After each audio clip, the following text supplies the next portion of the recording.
Adi ayo Desia tela boya halale ayo kinali energy ne. Hi guys, welcome. Let me calm down. Let me breathe in. Let me take it in. You are that someone I've been trying to meet. Hello everybody, welcome back to the channel. If you're new, special welcome to you. If you're old, thank you so much for coming back. Igama langu Geraldine Ngibu Djetkeu. My name Geraldine means to rule by the spear. And so because of that, in a room where they're looking for leaders, they would always choose this person because, you know, I work according to my name. I work with God the Father. I work with God the Son. I work with God the Spirit. Anyhow, your favorite advocate, your one and only advocate for reminding you, your constant reminder that you need to start acting according to your name. Yes, wena mpumelelo. Wena ngikhuluma nawe. Name is Lerato mara. Girl, the hatred in your heart is too much. Like your hatred is just too much. Anyhow, I'm your constant reminder that you need to start acting according to your name, because a lot of us, our names are on the right side, positive side, but we're acting on the left side. You know, your name is Siyabonga, but there's nothing that when we look at you now we're thankful for. You only give us stress. You only bring matata endling, like ujwang, like upila jwang, like how. Anyhow, today on the channel we're going to be talking about a couple of things that I have had to learn, or I've had to unlearn coming to South Africa, or best still, let's say things that I've had to learn or adjust or adapted, however you want to say it, coming to South Africa. I'm a Cameroonian, but currently I am in South Africa. On this channel we talk about God, we talk about life in South Africa, and many more. Please, most importantly, click on the subscribe button, give this video a thumbs up. Let me know what you think about today's content in the comments section, because I always like to read your comments. You know, sometimes I'm too tired, but definitely I would read it. Now, the very first thing on my list that I had to unlearn was the fact that having a car is not a luxury. Yes, there are certain cars that when you have, this one has been in life, but just having a car, having a vehicle that can move you from A to B, it's a necessity, you know. And growing up, I used to think that people that have cars are very rich. Like, if you have a car in your family, means you guys are like super duper rich. But when I came to South Africa, like, you find everybody, almost everyone has a car.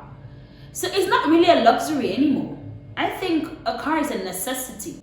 It really is. And I think that's one thing that I had to unlearn. Like, coming to South Africa was like, a car is a necessity. It's a need. It's not a want. It's a need. You need it for convenience, for, you know, for safety, for many other things. Like, it's good to have your own car.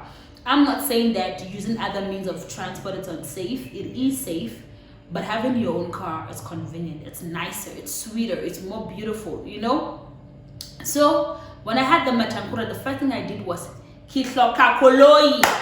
I need it and I want it. I want it, I have it. I want it. Anyhow, that was the very one thing. That's the very first thing that, you know, having a car is a necessity. It's not a luxury. That was one thing I unlearned, or I learned coming to South Africa. And also because, like, the South African system makes such a way that you can even get a car on loan and you pay it monthly. You understand? So everybody has a car. So it's not a luxury to have a car. But obviously to have a BM, certain BMs and certain Benz, like my dream car, is a luxury, my darling. It's a luxury. Yes. The very second thing that I learned, or I had to adapt or learn coming to South Africa, was the fact that South Africans are fun-loving people. You understand? When I'm saying fun-loving, like, they love to have a good time. They like to have a good time. In fact, if any South African, you want to put their priorities in life, yes, family and other things, but enjoyment, groove, it's within. Having a good time, having fun, it's definitely a necessity in life, you know. I think growing up, like, we used to overrate it. It's like, oh, you guys went to the beach. Oh, you guys, you know. But yes, like you need it. You really do need it. I remember the one time I was at a Cameroonian event where this is my Cameroonian auntie. Her daughter got married in Cameroon, right? So she made it something where it was like close family members and friends just to celebrate her daughter getting married. And when we were at that gathering, I remember one of my uncles, he said a comment. He was like, you see all those Cameroonians sitting here, everybody's just so uptight. Like, you know, people are not smiling, people are, people are like, when you've got stress, you can show on your face. And he was like, if a South African was here right now with all this music, all this enjoyment, all this booze going on, all these drinks and the good time, you would not even know that person has a problem. Like with us, like when you go somewhere, you carry your problems with you. When you get there, you sit like this, like smile, loosen up. And my uncle was like, if the South African was in this room, she would dance, enjoy, like, or he or she would dance, even climb on the table, do things. And maybe that person could be going through the toughest time than even you who sits like this. You understand? And I was like, yeah, that's true. Like South Africans, when it comes to having a good time, they don't let their problems weigh them down. They don't let their problems bring them down. Like it's like when they leave their house, like they put their problem on the chair, say, yeah, well, you are staying behind, me now I'm going out. And they close the door and leave their problems at home. And when they go out, when they come back, they'll be like, yeah, ne, kina malia rent, yo, kina li stress, yo, chomi kupa, and borrow me this and all of that. South Africans, like, they are like, they worry about the now. What they cannot control, they leave it there. Nothing that I had to adapt to was not caring what people say. In South African people don't care. What do you have to say, There's some things they do care about, but like maybe people giving comments about how you look, how you dress, how you There's this word that goes around saying that South Africans hardly clean their sneakers. Like you find somebody maybe like dress, but the same sneaker they wore like last week when it was dirty, they came and they didn't wash it. They don't care. How they look, it's none of your business. They're smoking and you be like, oh, this lady, it's none of your business. They don't care. So like right now in my life, there are things that I do not care. I don't care what you've got to say. I don't care about your opinion. I don't care about how you see me. I don't care about what you think of me, because I don't have control over it. You understand? Because like growing up, like there are things that even when you cannot control a situation, we worry so much about what people will say. Abantu bazotini. You know how people look at me. And sometimes like, you know what? I'ma do me, you do you. My business is here. Your business is here. Unga ngeni. Don't get in my business and let it be like that. Like that's one thing which I've had to learn and love about South Africans. Like they don't care. Like you do you, I'ma do me, boo, and let everybody do them. Like so now I don't really worry about what people think of me anymore. Because like people have opinions where they're like, oh, Geraldine, you should be married by now. You should have kids. You're going to people's weddings and here and there. But when are we coming to your own wedding? When are you getting married? And it's like, yeah, Nina. Yeah. Bega indaba zako. Nizo bega ezam. What's your problems? If I say earlier on, like before, I would be like so stressed about ish, but yeah, ne, ish, I'm not married and what. Sometimes it wears me down, no doubt, but I don't dwell so much on it. I don't let people's opinions or people's views about me really count. I think that's one thing one good thing that I've had to learn is like close my ears to all what people have to say, because like honestly, like I think back now, it's really like last year, if I had to put my ears on what people were saying about me and and this one's opinion and all of that, oh, maybe by now I would have packed my bags out of SA. I would have been out of SA. But it's like no, darling. One thing I've learned about in South Africa, don't give a damn about what the people think about you, because they don't put food on your table. And like worse to like the Cameroonian community, I am sorry to say this, they gossip a lot. Whether it's true, whether it's a lie, people will talk about you where they don't even know you. I remember when I just came to SA, my aunt, the one time, she was like, there was a place like where a lot of Cameroonians used to be. She would be like, let me tell you, you see this place?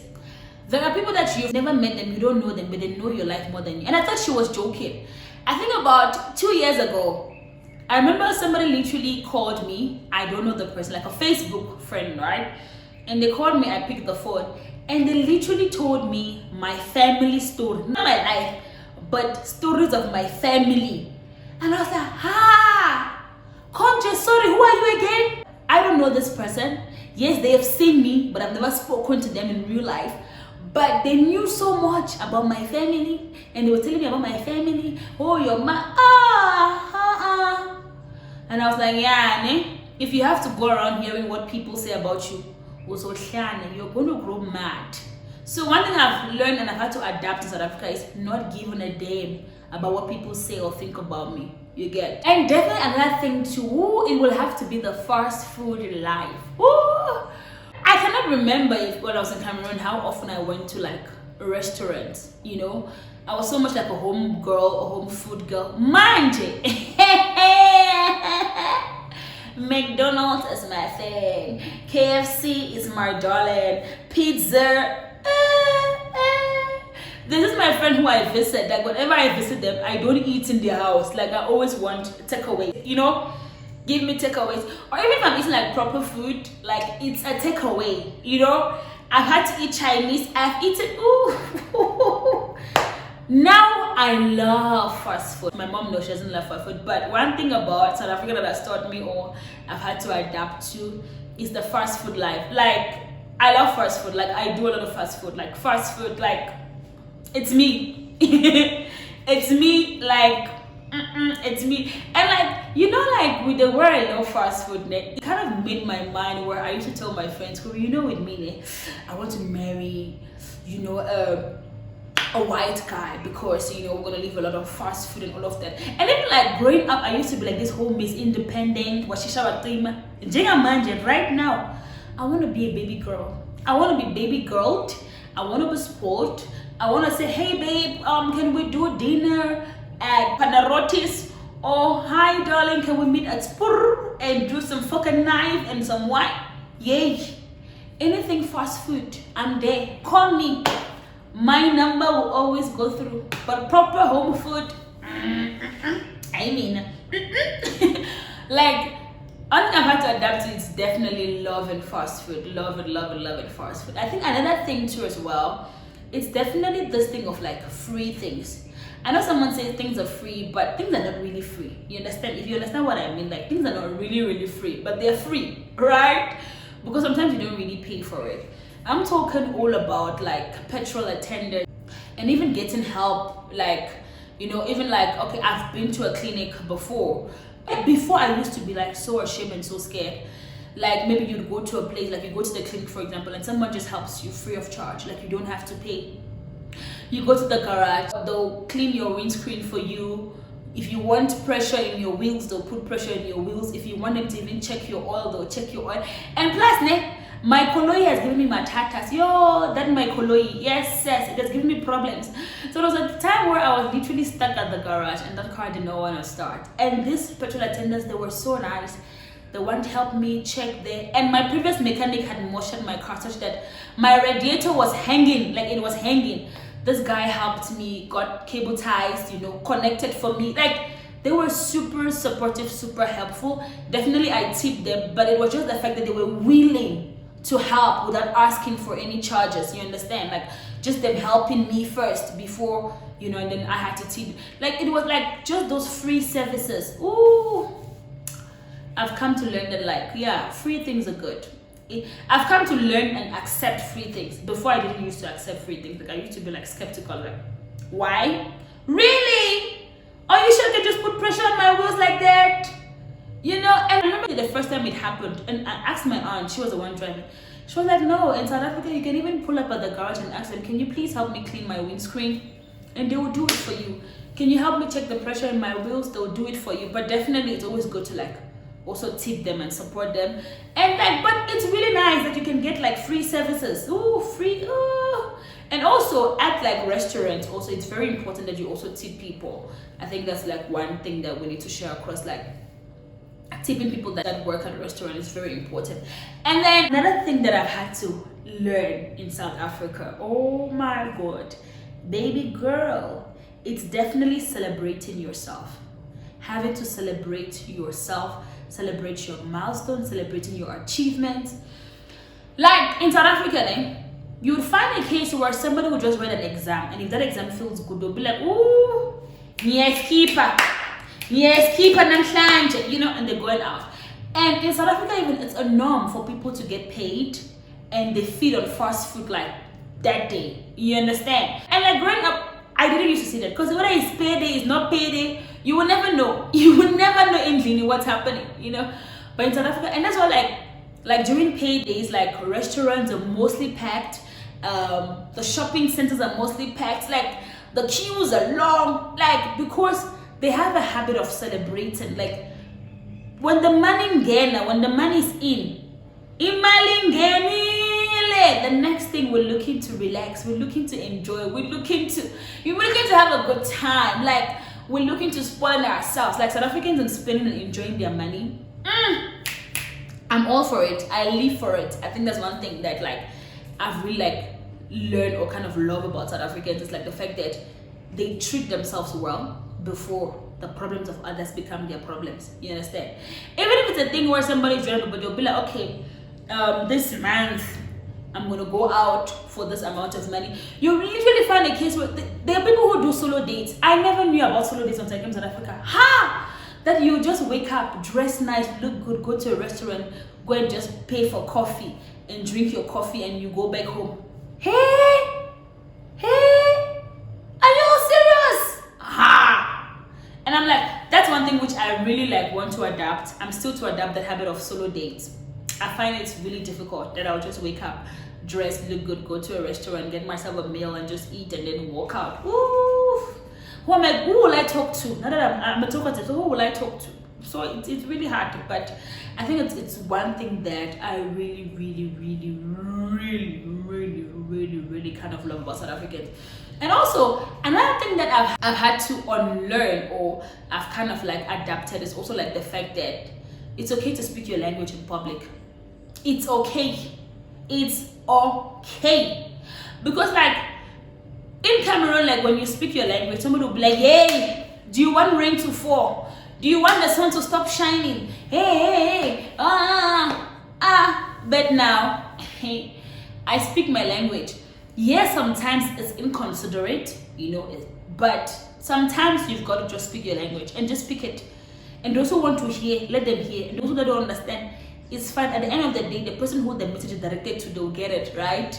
So I think one thing is definitely me adapting to speaking my language more often and just embracing that part of my culture. And also, wow, nothing as well, it's having a bank account.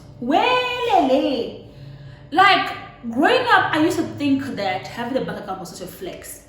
I think if you even want to ask in Cameroon, I don't think a lot of people have bank accounts even up to now. Here in South Africa, it's a necessity. I remember when I did start my tutoring job, and they told me one of the requirements is that you need to have a bank account. I was like, yay! And they were like, yes, if you don't have a bank account, we cannot hire you. I was like, what? So I'm gonna have an account in my name and I'm gonna put in money there. For me, it was like a high. Oh my God, I got my hands in the air and I scream, Mama, I made it. But it's no. Newborn kids that have got bank accounts, it's not a flex. Having a bank account is a norm. People have got 5 bank accounts. I used to think that having a bank account it was a luxury, it was a flex, you've got an account so you've got money. No. In this part of the world, for you to work, for you to do a lot of things, you need to have a bank account.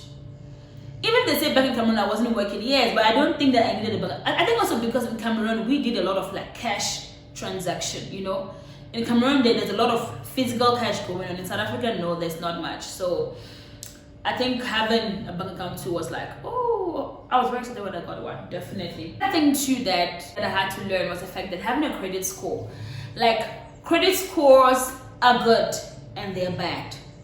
And another thing that I had to learn, guys, is the whole thing of friendships. Oh my God, Spirit lead me were my friends. Guys, I used to know that everybody's my friend. So long as I talk to you, we're your friends. You're my buddy, you're my friend and all of that. No. when I got here, I learned that there are acquaintances, there are talk to me, I talk to you, and then there are friends. And not everybody is your friend. You need to define. I'll be like, really? So then I know my friend. They're like, no, Jen, a friend of yours, a friend in need is a friend indeed. That's how you know your friends. Your friends are people that if you can call them now and say, I'm in deep mess or whatever, they can be able to bail you out. Your friend is that person who knows you. So I think like coming, like being here and knowing and understanding the meaning of friendship, it has really helped me like to really define my circle, knowing exactly who is who and who is what. Because for me growing up, everybody was my friend. Like if I talk to you, if I know your house, if I know your family history and things like that, we are friends. And, you can know my life, you can know my family, but we are still not friends. Let it sink in, let it be deep. You understand? The betrayal more in Zanzi, it cuts deep to the truth. But definitely that's one thing I've like had to adapt to. And also like just being mindful of what I say. Ooh, there are lots of times that my words have gotten me into problems. Not because I said something wrong, but because somebody perceived that information the wrong way, you know? So now I'm kind of like more careful with how I say things, you know? It's not only about what you say, but also how you say it. Sometimes not also about how you say, but also what you say. So, ooh, guys, try being foreign and you would understand that trying to talk and convey information is really hard. It is really hard. But definitely those are a couple of things which I've had to adapt to coming to South Africa. And another, the very last one. Ooh. Keeping malice, remove the money-less drink. One thing that I really have to adapt to is the fact that my body needs alcohol. I don't drink a lot. No, I don't drink a lot, but I always have alcohol. Like, I've got alcohol. So my fridge, the lower level of my fridge is full of alcohol. I can't remember the last time when I did not have alcohol. Like, I may not drink. I can go like 2 weeks a month without drinking because of health issues and all of that. But njalo, I've got alcohol. I always have alcohol. Like, and I think if I was in Cameroon up till now, I would not be drinking. I would not have been drinking alcohol. But coming to South Africa, there's no way. It's really hard. There is a will, but it's really hard for you to be in South Africa, in this country, and you don't drink alcohol. It's really hard. It's hard. It's difficult. It's one of those things that no matter how much you try, you will drink alcohol. You will drink it. Because you turn here, it's a bar. You turn here, it's a bar. You look there, it's The moment it stays, people tell you, we are drinking, it's weekend. Don't call me because I'm not clear. I'm not seeing. Hey! In this country, like, alcohol is a big thing. So it's really hard. It's really, really hard. For all those who go without drinking, you are doing well. You are doing well, but some of us will give up on the battle. That's it from me to you guys. I hope you subscribe. I hope you love the content. Towards the end, I'm feeling a bit drained. I hope you love the content. Click on the subscribe button. Let me know what you think about it in the comment section. I'll see you guys in my next video. Continue to love and amazing, wonderful, and bye.